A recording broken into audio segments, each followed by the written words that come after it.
This is the Investor Connect podcast program. I'm Hall T. Martin. I'm the host of this show in which we interview angel investors, venture capital, family offices, private equity, and many other investors for early stage and growth companies. I hope you enjoy this episode. Need help in finding investors for your startup, fund, or angel group? 10 Capital provides funding as a service helping you find accredited investors. Contact 10 Capital to gain access to investors for angel and venture capital funds, family office rounds, and syndication raises. To learn more, go to 10capital.group.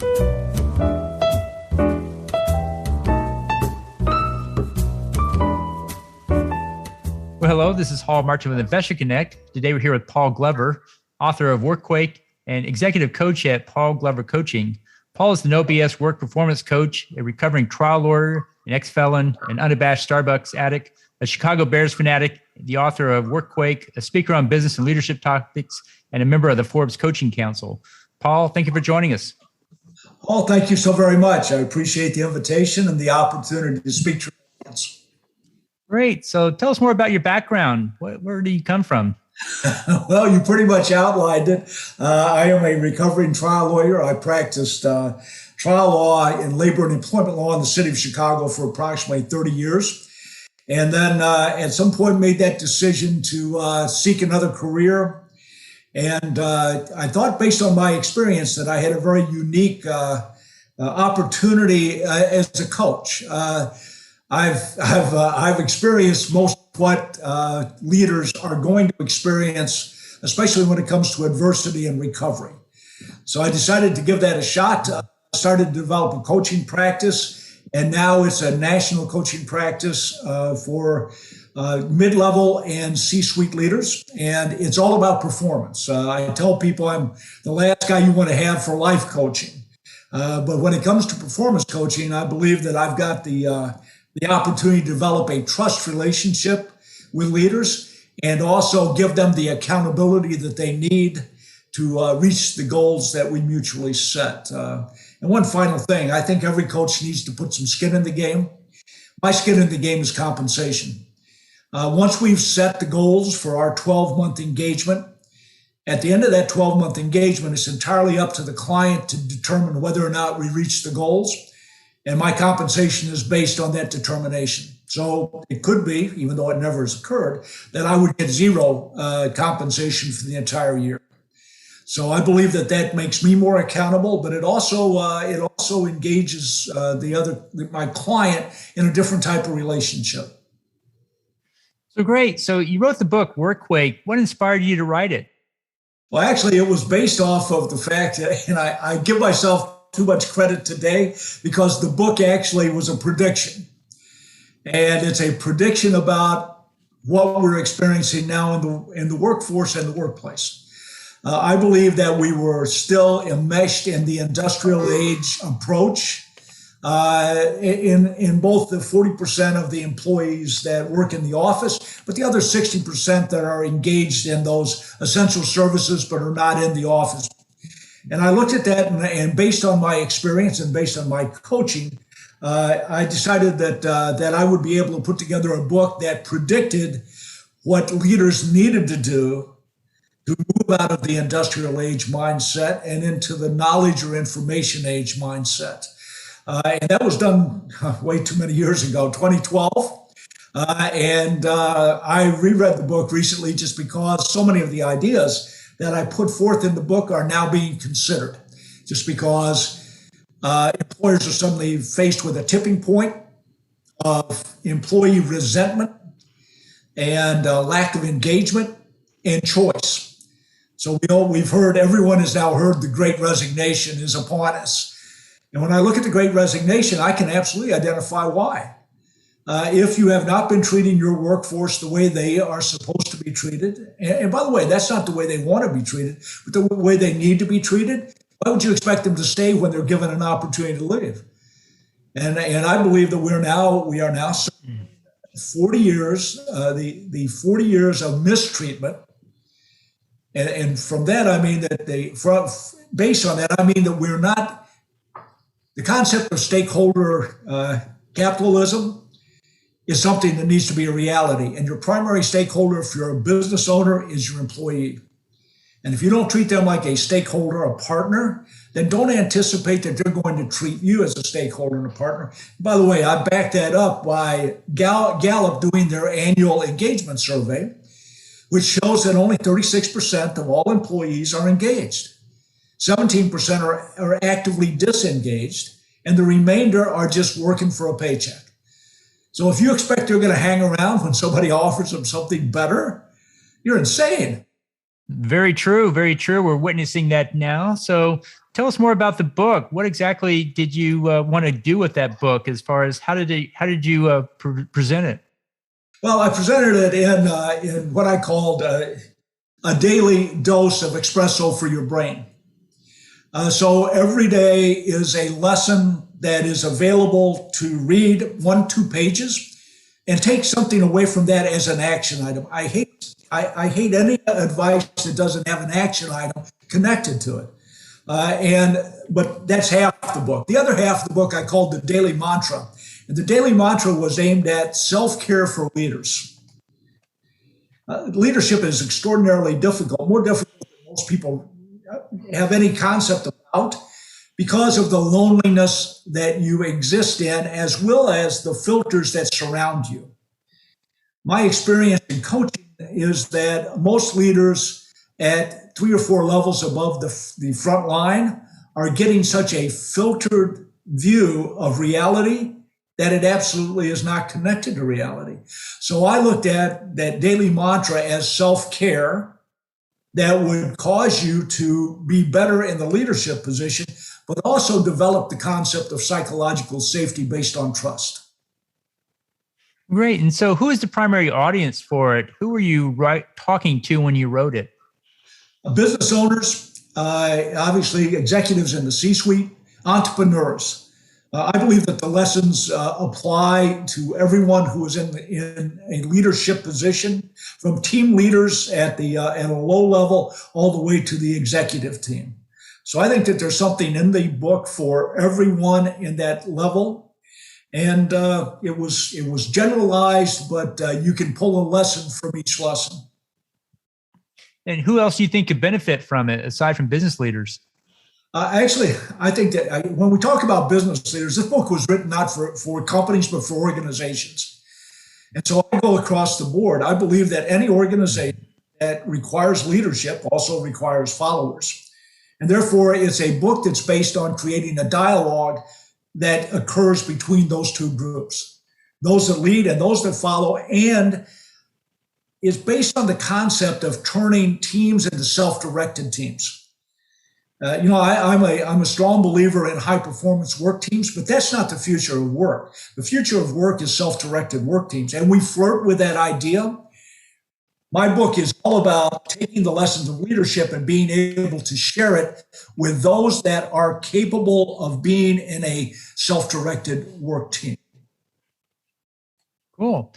And so what surprised you the most when you wrote the book? What did you discover that you didn't expect to see? Well, I guess I was shocked by how hard it was to write a book. I don't know if you haven't had the experience. See, I can talk forever. You and I could talk for the next 4 hours, and I wouldn't miss a beat. You asked me to write 400 words, and it kills me. So it was extraordinarily difficult. I'll tell you how I got there. Just as a side note, I actually had it published. It was not self-published, so I had an editor. And I labored over the material, and I sent it to the editor, and he said, all right, by the time I edit this down, you're going to need 50 more pages. And it was like a dagger in my heart. I was like, I thought I was through with this thing. It's back and on me. I felt like I was struggling with my own book. I said, well, this is crazy. I don't know how I'm going to do this. And the more I thought about it, I said, well, wait a minute. You're a performance coach. So you've got to set up something that is going to motivate you to do this 50 pages. And I figured out how I would do it, because, by the way, performance is all about figuring out what motivates individuals. Everybody is a snowflake. We all are motivated by different things. So I contacted writing coaches, 3 of them, in fact, and I said, look, I don't want you to criticize, critique, or tell me any information, feedback about what I'm sending you. I don't care. I know that sounds rude, but I don't care. All I'm interested in is the fact that I will send you this material. And the deal is this. Every day, I will send you a page. And at 11:59 at night, if I haven't, I'm going to write you a check for $100. $100 a page per day. Believe me, I am money motivated. And I guarantee you that I was not going to miss getting that page in. So I paid them a flat rate for engaging because they didn't like it. Nobody who wants to be is a writing coach, they want to give you critique. And I just wasn't up for it. I was like, pages. And I know what I'm going to write. I know my topics. I just have to write it. Guess what? At the end of 50 days, I had 50 pages. So that's how arduous it was for me to write a book. And that was what shocked me the most. So you didn't have to write any $100 checks. Is that correct? Not one. Believe me, at 11:59, I'm such a people. My coaching clients say that I'm an acquired taste, and that's absolutely true. One of them said like cyanide.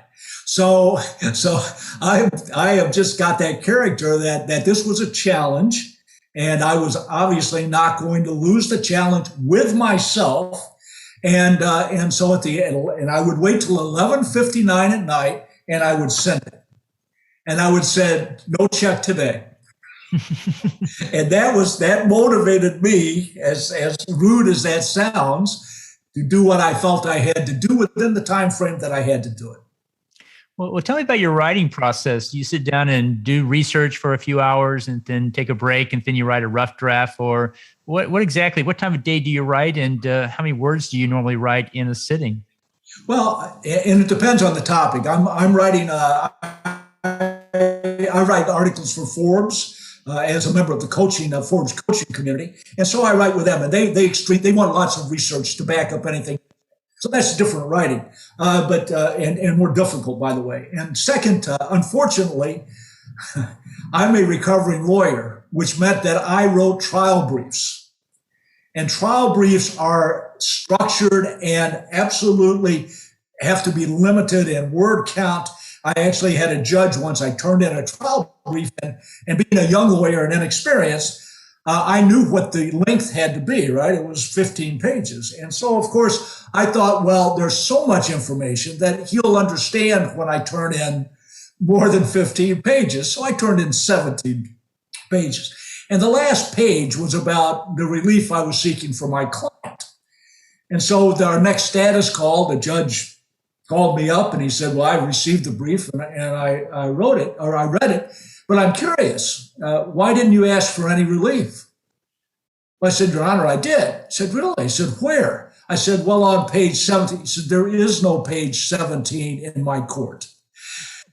So my writing is extraordinarily structured, and I've had to break out of that because I'm really good at presentation. But the reality is there's a narrative to my writing that I need to develop before it will absolutely have any influence or impact on the reader. So I'm really good. What I end up doing is I structure the writing, all of the facts, then I go back through and I add my stories. By the way, just like you, I've got 1,000 stories. I've been doing this a long time. All I have to do is be willing to put a story in to match the facts. So it's actually really a two-phase process. But my biggest problem is I'm a very curious guy, so I'm always looking and I'm always finding one more thing that I think would be nice to put in there. The problem is at some point you have to ship. I found that I have to at some point turn myself off so I don't get any more information.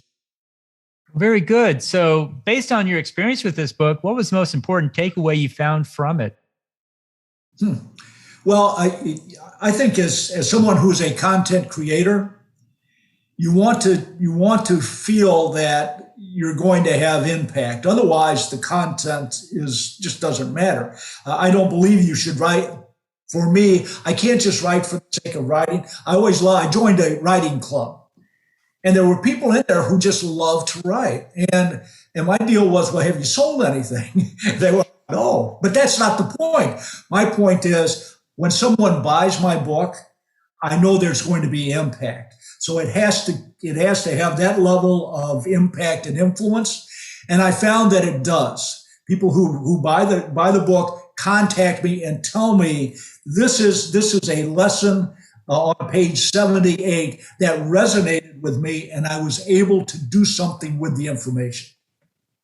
Great. So, yeah. So in this subject that you're going after in WorkQuake, how did the book change the way you think about the subject matter? What did you come out differently thinking from when you went in? Well, I actually was even more convinced. This sounds so self-serving. I was even more convinced at the end of writing it than I was at the beginning of writing that what I had to say was the way it should be. That there does need to be stakeholder capitalism, that there does need to be a partnership. And I think at the beginning when I went through that, I was like, are we ready for this? Is American capitalism, American business ready for the proposition? And at this point, as I said at the very beginning, I think that the book has not only withstood the test of time, but actually was that prediction of what it was going to take for employers and employees to stop by the way, I even hate those titles. When we talk about managers, I hate the time. There's nobody who wants to be managed. So let's get over the terminology because it's old school. Let's get over command and control leadership. Let's get to the point where there's a dialogue at the front line and the executive suite without the filters. And that's what I've ended up with. It's even more important now, the premises that I talk about, even more important now to pay attention to, because we've got to that tipping point where employees are not, they're mad as hell and they're not going to take it anymore. Great. So based on this experience, what are you considering to write next? I'm doing an update. I actually like my book so much. By the way, when I first went to the published book, I hated my book. It was like, you just killed me. This book is terrible. I can't. You know how it is. Going back and reading what you wrote does nothing but make me want to change it. Right? I keep thinking that should have been better. Right? So I left my book alone, and I came back to it maybe in 2019 when things started to change. I was like, something, I need to revisit what I had in that book because I think that it's coming true. It took 10 years, but that's okay. And I went back and I said, something, it's time to update the book. So I'm absolutely getting ready to do the rewrite. Well, great. So you're rewriting it. Do you find there's a lot of new information that's come out since you wrote the last one, or is it simply just making a sharper, more pointed version of what you already know? Well, first, it is the premises don't change because I don't think human beings change. However, the research is staggeringly better. And you're absolutely correct. I think that the message has to be honed. I believe that, but in my coaching process, I believe in accountability. And I think that right now, business owners, business executives need to be held accountable. And I'm not sure that we're all kind of nibbling at that. But it's time that somebody say you are accountable. And by the way, if you're going to lose a third of your workforce, 40% of your workforce to the Great Resignation, do you understand that's on you? And we've known about this disengagement for decades, and you've done nothing about it. And now you're freaking out. A shame on you, and it serves you right. So how about if we now start to do what you should do, instead of not doing it and hoping things are going to be okay?